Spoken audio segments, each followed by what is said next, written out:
Ici Maxime Jaudoin au musée de Charlevoix situé à la Malbaie pour l'exposition qui s'appelle L'empreinte des femmes et qui se poursuit jusqu'au 2 avril 2018. Donc, dans quelques minutes, je vous ferai faire un petit tour guidé de l'exposition en question et par la suite, je m'entretiens avec Julie Côté pour en connaître davantage. Bon, ben alors, bienvenue dans l'exposition Charlevoix, l'empreinte des femmes. Donc, l'origine de cette exposition-là vient, en fait, on cherchait quelque chose pour rejoindre les gens de Charlevoix, pour qu'ils se retrouvent dans l'exposition. Au début, on voulait parler des familles, mais comment aborder les familles? Et on s'est rendu compte que la place des femmes, ben, c'était important et dominant dans la Charlevoix, mais dans l'histoire du Québec aussi au complet.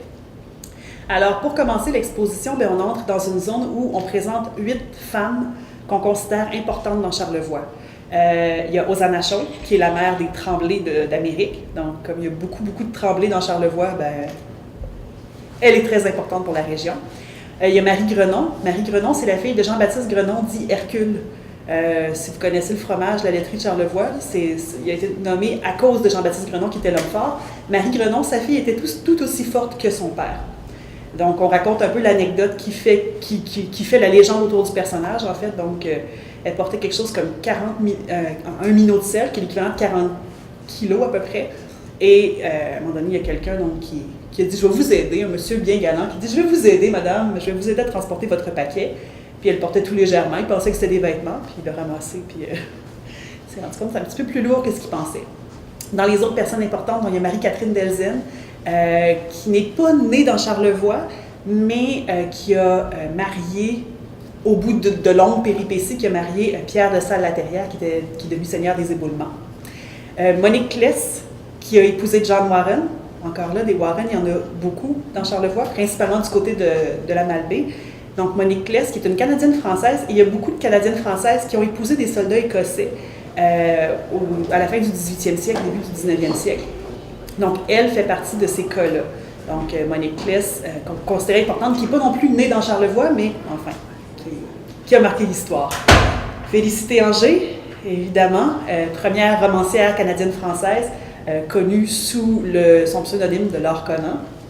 Derrière moi, vous avez les petites franciscaines de Marie. Donc, encore une fois, les fondatrices ne sont pas nées à Baie-Saint-Paul, mais elles ont fini par établir leur congrégation ici, dans Charlevoix, à Baie-Saint-Paul. Encore là, après de longues péripéties aussi. Il y a Laure Godreau, qui est née, elle, dans le secteur de Snigol, dans le coin de Clermont. Dans le temps, c'était la Malbaie, mais aujourd'hui, c'est Clermont. Laure Godreau, qui était enseignante, qui a été syndicaliste également, qui a beaucoup milité pour les droits des enseignants. Et Thérèse Forget-Casgrain, qui, elle non plus, n'est pas née dans Charlevoix, mais elle est associée à la région surtout à cause de son père, à cause du domaine Forget, donc où est-ce qu'elle a passé une bonne partie de ses étés, jusqu'en 1945, en fait, jusque dans les années 40, au moment où le domaine a été vendu. Donc, elle a passé son temps ici. Puis son père a été politicien dans la région, son mari s'est essayé comme candidat. Donc, on commence à présenter ces femmes-là et par la suite, on entre dans le cœur de l'exposition. Pour le reste de l'exposition, ce qu'on a fait, c'est qu'on on cherchait une façon de décrire, de faire l'histoire de Charlevoix, mais autrement que ce qu'il y a dans les livres. Parce que dans les livres d'histoire sur les femmes, de ce que j'ai lu, on parle beaucoup des environs de Montréal, de Québec, dans des milieux urbains. Et les régions, ce que j'ai constaté, c'est qu'il y a un décalage entre les régions dont on parle dans les livres et Charlevoix. Parce qu'il y a quelques années qui se sont passées, mettons, l'électrification s'est faite un peu plus tard ici qu'en banlieue de Montréal. Il y a bien d'autres choses comme ça qui sont arrivées un petit peu plus tard. Donc, puis il n'y a pas d'histoire qui a été écrite pour les femmes dans Charlevoix. On en trouve des traces dans certains livres, mais il n'y a pas une histoire des femmes des Charlevoisiennes. Alors, ce que j'ai fait, c'est que j'ai rencontré 12 Charlevoisiennes, donc 12 femmes, qui ont entre 81 et 99 ans. Donc, j'ai passé du temps avec ces femmes-là de 45 minutes à 3 heures, selon la volubilité, selon si elles avaient beaucoup à me dire ou pas, finalement. Et donc, à partir de ça, j'ai tiré des extraits, donc des citations de ce qu'elle me disait. Donc, l'exposition est composée de citations. Vous avez aussi des extraits audio qui sont disponibles à l'écoute. Donc, des phrases que je trouvais qui étaient plus importantes, des extraits qui étaient majeurs. que je voulais avoir, que je voulais que vous entendiez les femmes les raconter elles-mêmes et non voir ça sur un mur. Et pour les photos, parce qu'il n'y a pas d'objet, on ne voyait pas d'objet qui représenterait vraiment les femmes. Ou sinon, c'est des objets typiques associés soit au travail domestique, soit au travail artisanal. Et il n'y avait pas d'objets qui soient typiques et qui sortent de ces créneaux-là. Alors, on a fait un appel à tous, à la population de Charlevoix, pour avoir des photographies. Donc, des photos représentant des femmes, idéalement des Charlevoisiennes. La plupart, c'est des Charlevoisiennes. Idéalement, dans Charlevoix, on a quelques exceptions, donc c'est des Charlevoisiennes, exemple, à Montréal. Mais la plupart, c'est vraiment des Charlevoisiennes dans Charlevoix. Donc, on a fait un montage avec les photos qui nous ont été données par le public. Ensuite, ben, on a notre mur de tablier. Donc, il est facile à voir en entrant dans l'exposition. Le mur de tablier, donc, on trouvait que c'est un objet qui était important pour les femmes aussi. C'est sûr qu'il est associé beaucoup au service, au travail domestique, mais en même temps, pendant de nombreuses années, enfin jusqu'à ce que la laveuse finalement devienne populaire et efficace, les femmes portaient des tabliers parce que c'était plus simple de changer un tablier que de devoir changer le vêtement et de devoir laver le vêtement à la main à tous les jours. Aujourd'hui, on fait une brassée au bout d'une semaine, mais on a beaucoup de vêtements dans ce temps-là, c'était pas nécessairement le cas. Alors, on changeait le tablier. Donc, on a une collection de tabliers, on en a emprunté à un musée, le musée Baude à Quaticook. On en a emprunté à Mme Jocelyne Mathieu aussi. Mais sinon, la plupart viennent de nos collections. En fait, on a quelques-uns qui viennent de nos collections. Il y en a un qui vient des petites franciscaines de Marie également. Parce qu'on voulait illustrer un peu le travail des religieuses aussi. Et dans les autres objets, en fait, on a des tableaux d'art populaire. Donc, les tableaux d'art populaire, on a 2 murs de ça. Vous allez les voir quand vous allez arriver dans l'exposition. Et ces tableaux-là, c'est des œuvres qui représentent des femmes et qui sont peintes par des femmes, donc des artistes populaires. Pour la plupart de Charlevoix, encore là, il y a 2 femmes qui ne sont pas nées dans Charlevoix, mais qui ont eu un lien avec la région, soit parce qu'elles ont marié un Charlevoisien, ou soit, comme dans le cas d'une des personnes qui a, Marcel Bouchard, qui a eu l'hôtel Ovington à la Malbaie pendant quelques années. Alors voilà, ça résume un peu l'exposition. Oui, 3 éléments interactifs. C'est un livre dans lequel les gens peuvent écrire ce qu'ils souhaitaient faire lorsqu'ils étaient jeunes et ce qu'ils sont devenus en vieillissant. Parce qu'on voulait voir à quel point les ambitions ont pu changer dans le temps. Par exemple, les femmes ne pouvaient pas, en 1950 déjà ça commençait à changer un petit peu, mais avant ça, les femmes ne pouvaient pas faire le travail qu'elles voulaient, ne pouvaient pas faire n'importe quel travail. C'était difficile pour une femme de devenir médecin. Les choix de carrière qu'il y avait étaient très limités. Généralement, c'est une femme à la maison. À partir du moment où elle se mariait, à partir du moment où elle avait des enfants, elle devait quitter le travail. Donc, on voulait voir c'était quoi les possibilités qu'on avait aujourd'hui versus dans les années 30, 40, 50. Et on veut aussi comparer avec les hommes. Donc, c'est quoi les possibilités de travail qui s'offraient aux hommes? Donc, moi, je voulais que les hommes aussi écrivent dans ce livre-là. L'objectif des interactifs ici, c'est ça. L'électronique, c'est une chose, mais c'est le fun. C'est juste en fait que les gens participent.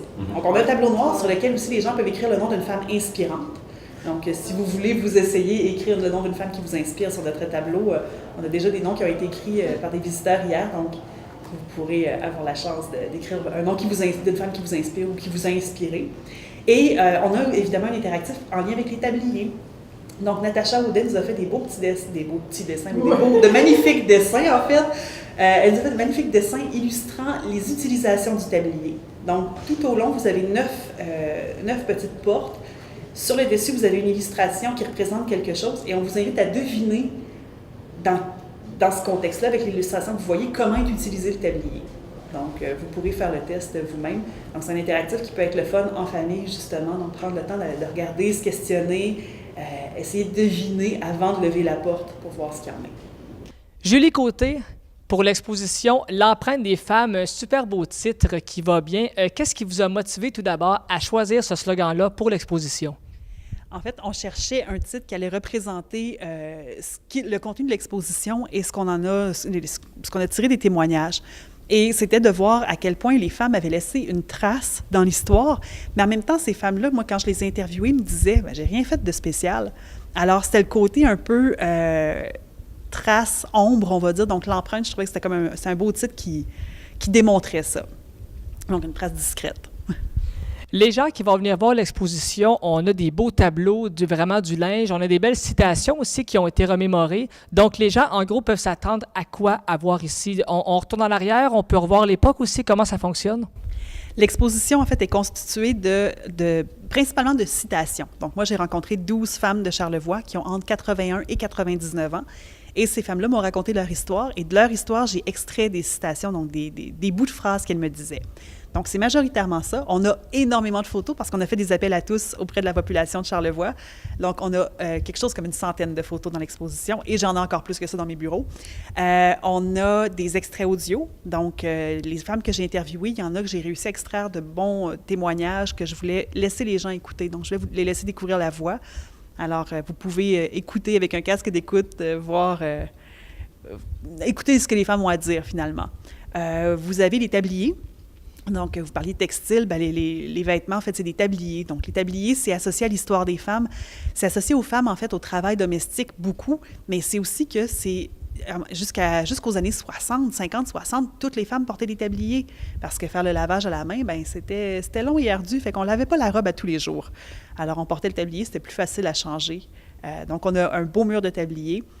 On a sorti tous les tableaux d'artistes populaires qu'on a dans nos collections. On fait la plupart des tableaux d'artistes féminines qui représentent des femmes. Donc, c'est des femmes dans les œuvres et c'est des femmes qui ont créé les œuvres.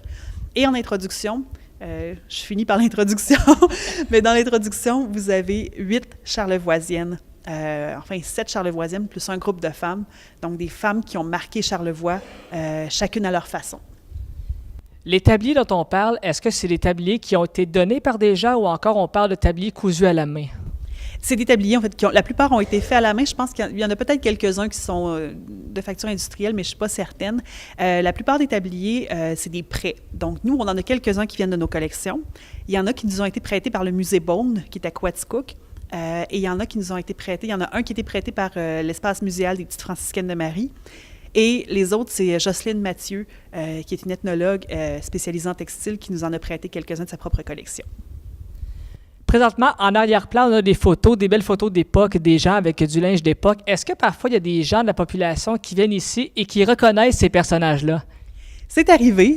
On a eu la dégustation le samedi dernier et lors de la dégustation, il y en a qui ont dit « Ah ben oui, c'est ma grand-mère. Ah ben oui. » Ou « Ça, c'est une telle. » Puis, on a des photos aussi qui proviennent du fonds Thérèse Thibault, qui est un fonds qui appartient au Musée maritime de Charlevoix, mais qui est conservé au Centre d'archives régional de Charlevoix.